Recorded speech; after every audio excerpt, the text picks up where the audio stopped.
Hello, hello, hello, and welcome to English Learning for Curious Minds by Leonardo English, the show where you can listen to fascinating stories and learn weird and wonderful things about the world at the same time as improving your English. I'm Alistair Budge, and today we are going to be talking about Stéphane Breitwieser, the greatest art thief of all time. This is actually part 2 of our 3-part series on art theft. Part 1 was on 5 of the greatest art thefts of all time, where we covered everything from the theft of the Mona Lisa right through to the theft of $1 billion worth of cultural relics from a museum in Mexico City.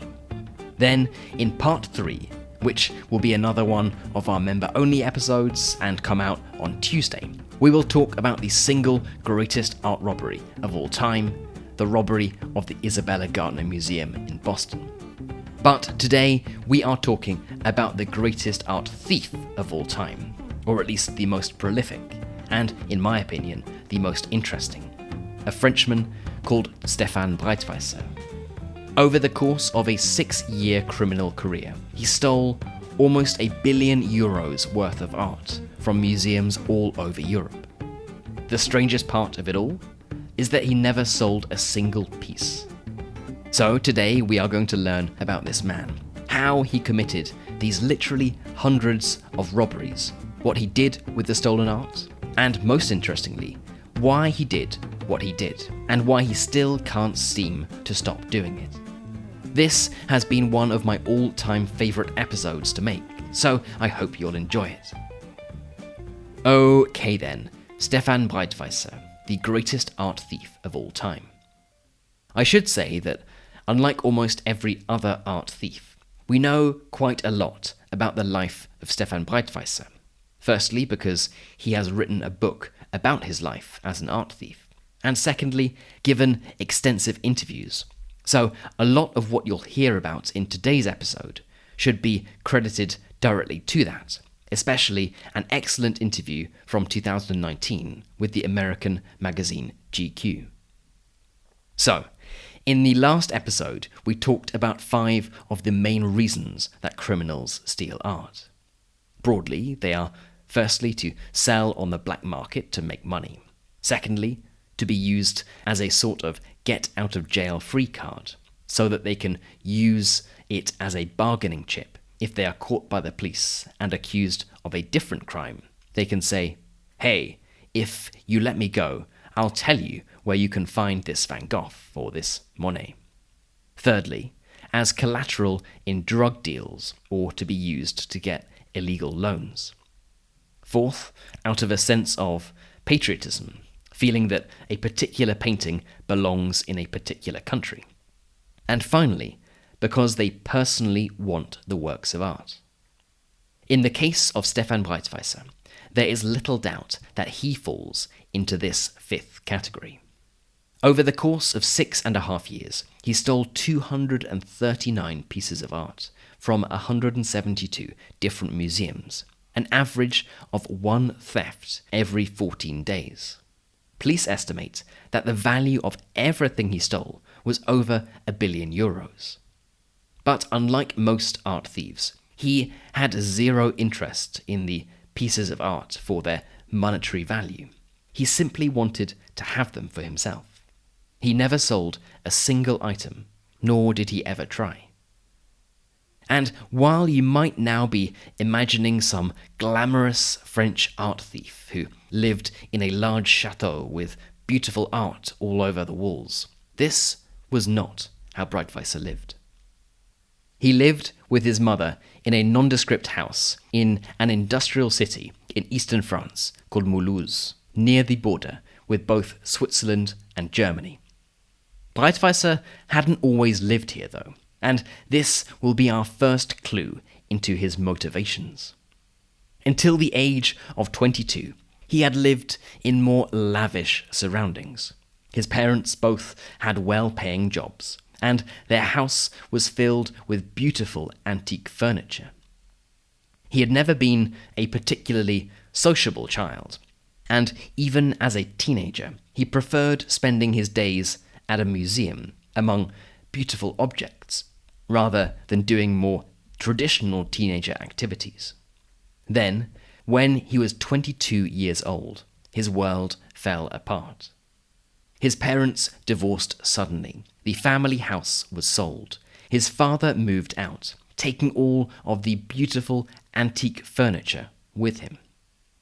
Breitwieser stayed with his mother, and they were forced to replace the lovely furniture that he had grown up around with modern, cheaper furniture.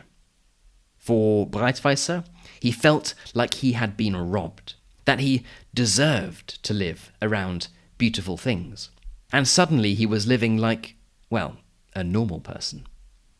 It was at around the same time of his parents' divorce that he met a woman who would become his chief accomplice, his chief partner in crime, Anne-Catherine Kleinklaus. They fell in love, and before long, Kleinklaus had moved in with Breitwieser and his mother. Kleinklaus and Breitwieser were, in many ways, two peas in a pod. They were very similar characters. Both were introverted and passionate about museums and the beautiful objects that were kept inside them. One day, Breitwieser and Kleinklaus were visiting a museum in the small village of Thaon in eastern France, and very close to where they lived in Mulhouse. And it was to be in this small village museum that he would complete the transition from legal art admirer to illegal art thief. In the interview with GQ magazine, Breitwieser describes his feelings as he was about to commit his first crime. In the museum, he spotted an antique pistol, an old antique gun. Instead of thinking, what a lovely pistol, his first thought was that he should have one of those for himself. His father had a collection of antique pistols, but when his parents divorced, his father had taken them all with him. Breitwieser knew that he shouldn't steal it, but he couldn't resist it. He wanted it so badly, and it seemed like he wouldn't be caught. There were no cameras, no guards, no alarms. He was carrying a backpack, and it would be very easy to just pick up the pistol and carry it away with him. He asked Kleinklaus what he should do, and she encouraged him, saying, "Go on, take it." He picked it up, put it in his backpack, and calmly walked out of the museum. Now, when you hear the term the greatest art thief of all time, this is probably not how you imagine the thefts to happen. In the last episode, we heard about thieves rushing into galleries with machine guns, or smashing windows and running away with paintings. Breitwieser never did any of this. He was, in almost every way, an unusual art thief. He never snuck into a museum. He never made his way into a museum or gallery without permission. He would buy a ticket and just go in. He never used violence and never threatened anyone. The only guns he had were antiques, and they were purely for display purposes. He never used disguise, fake moustaches, masks, or stockings over his face. He would wear his normal clothes. He didn't even wear gloves, and he didn't seem worried about leaving fingerprints. Unusual for the greatest art thief of all time, but he certainly knew what he was doing. He would meticulously research the objects that he wanted to take, and the museums they were located in. He knew when guards would change. He knew which cameras were real and which were fake. He knew how to take objects out of their cases, and he knew never to steal any incredibly valuable object, because that was a surefire way of being caught. He also had a valuable and loyal accomplice, Kleinklaus. While Breitwieser was stealing an object, Kleinklaus would stand by a door, pretending to be looking at another object in the gallery.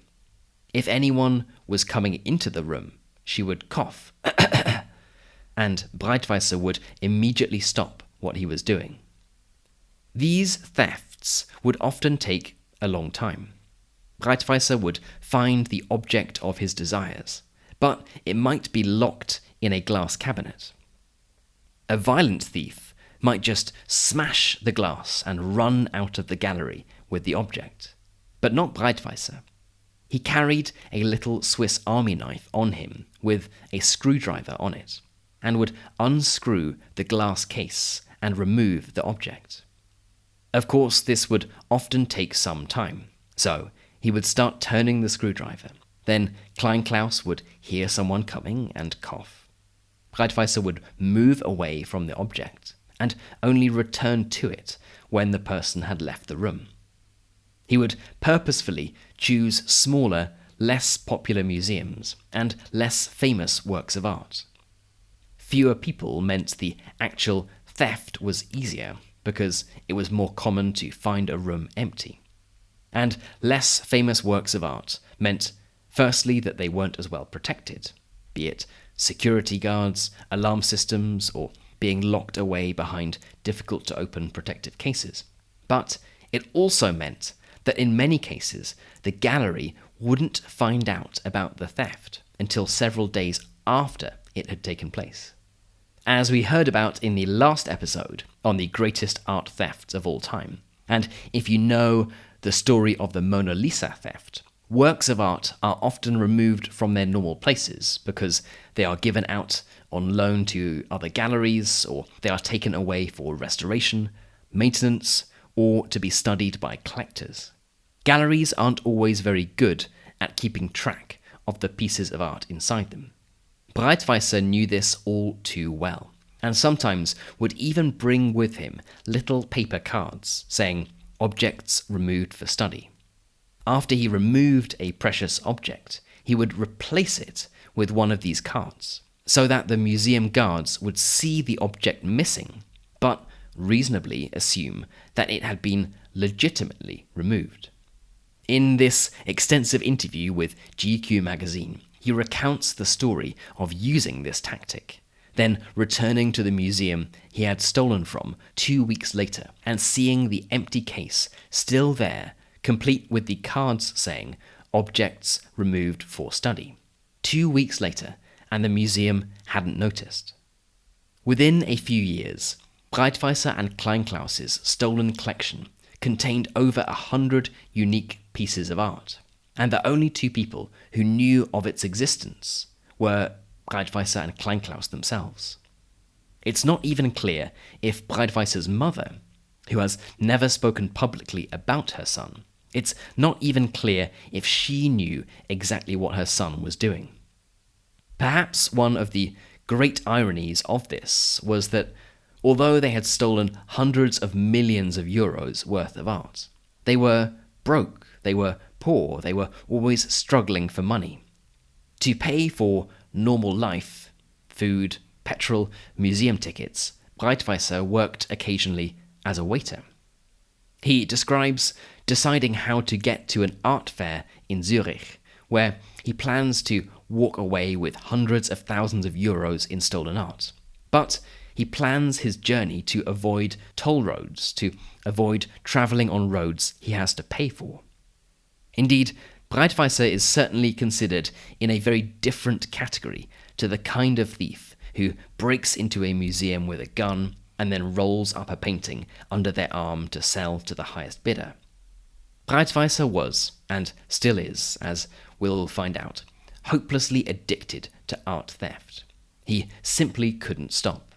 Whether it was the actual act of stealing that gave him such a thrill, or the fact that he wanted to possess the art for himself, it is anyone's guess, but he simply could not stop. The risk of being caught didn't seem to bother him in the slightest. He had multiple close encounters with the police, policemen giving him a parking ticket as he returned to his car with stolen artwork, and accidentally breaking a glass container when he was trying to remove a work of art. It was only in 1997, 2 years after his first theft, that he had his closest call, his most serious encounter with the law. When visiting a gallery in Lucerne, Switzerland, the pair was actually arrested. Breitwieser was seen by a museum employee walking out with a painting under his arm. They were both stopped and taken to a police station. They managed to persuade the police officers that this was their first time stealing, and the policemen believed them. Their fingerprints were taken, and they were released without charge. This was the first time they had ever actually been caught, and they couldn't believe their luck at having been released.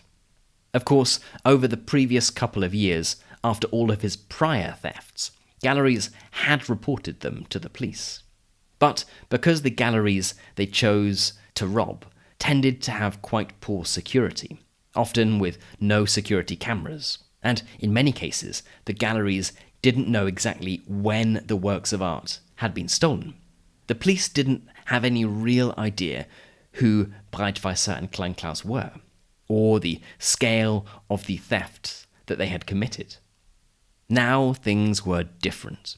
The Swiss police had their fingerprints, and if they were caught again, they could be linked back to this crime. The situation was certainly more serious.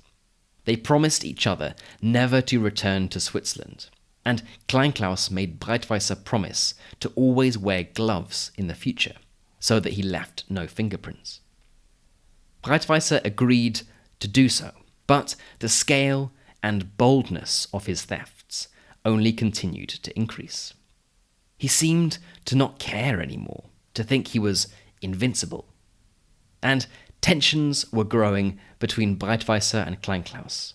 She was hoping to start a family, to live an honest life, to be normal. But he showed no sign of wanting to change.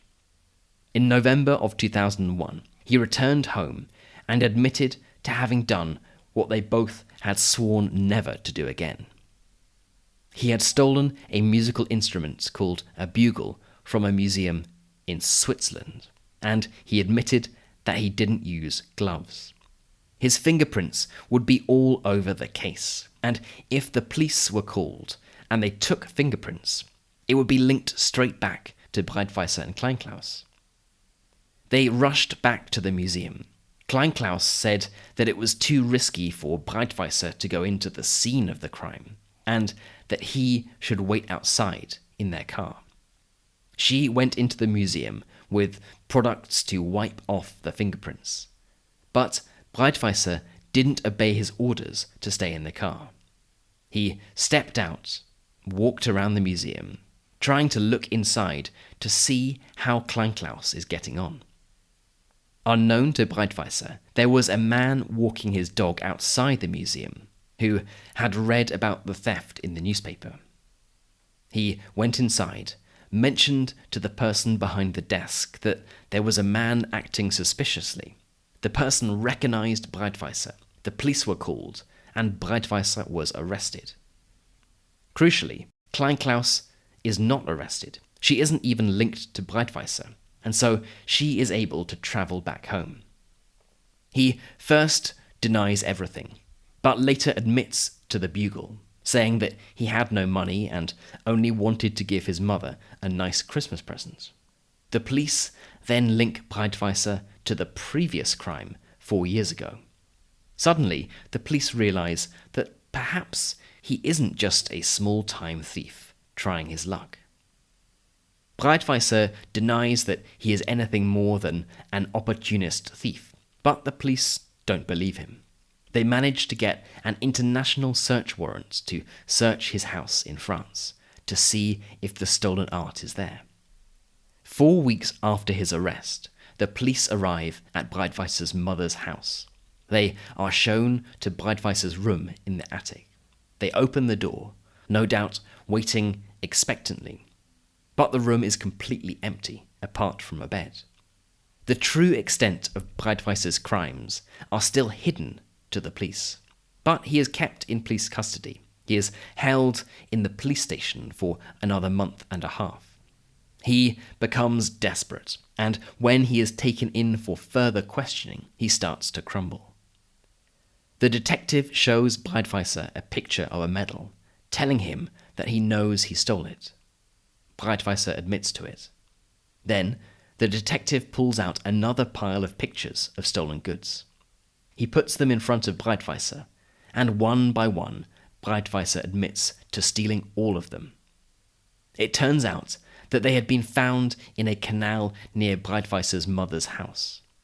What detectives now believe happened is that Klein-Klaus returned home after Breitwieser was arrested, confessed everything to Breitwieser's mother, and the pair of them took all of the stolen works of art and essentially threw them away. They tried to hide the evidence of the thefts. Some were thrown in a canal, others in a forest, and many paintings were cut up and left in rubbish bags. To this day, it's not clear exactly how much has ever been recovered, and estimates are that around 60% of the works that Breitwieser and Klein-Klaus stole were destroyed or damaged beyond repair. After spending 4 years in a Swiss jail, Breitwieser spent another 2.5 in France. His mother was sentenced to 3 years for destroying the artwork, but she only served half of her sentence. And as for Klein-Klaus, she was sentenced to 18 months, but only served 6. If you were thinking that Breitwieser had probably learned his lesson and his days of stealing art were behind him, you'd be wrong. In 2011, only a few years after being released from prison, police found another 30 pieces of stolen art, and he was sent back to prison for another 3 years. After he got out from his second time in prison, he was being watched closely by the police, but yet again he was caught, this time trying to sell stolen art on eBay. Tragically, this arrest came in February 2019, the same month as the extended interview with him in GQ magazine, which described how he wept, he cried profusely about not being able to steal ever again. It seems that Stéphane Breitwieser, despite being the world's best-known art thief and being responsible for the thefts of over €1 billion worth of art, just simply cannot stop. Okay then, that is it for today's episode on Stéphane Breitwieser, the greatest art thief of all time. As a quick reminder, this was part 2 of our 3-part series on art theft. In part 1, we went through 5 of the most famous art thefts of all time, and in part 3, which will be coming out next, we'll learn about the amazing story of the Isabella Stewart Gardner Museum robbery. As always, I would love to know what you thought of this episode. Breitwieser was obviously a thief and a criminal, but there is debate about the severity of his crimes. He stole €1 billion of art, but he wasn't trying to sell it, he simply wanted it for himself. Does this change how we view his crime? Does this make it worse, better, or does it simply not matter? I would love to know what you think. For the members among you, you can head right into our community forum, which is at community.leonardoenglish.com, and get chatting away to other curious minds. You've been listening to English Learning for Curious Minds by Leonardo English. I'm Alistair Budge. You stay safe, and I'll catch you in the next episode.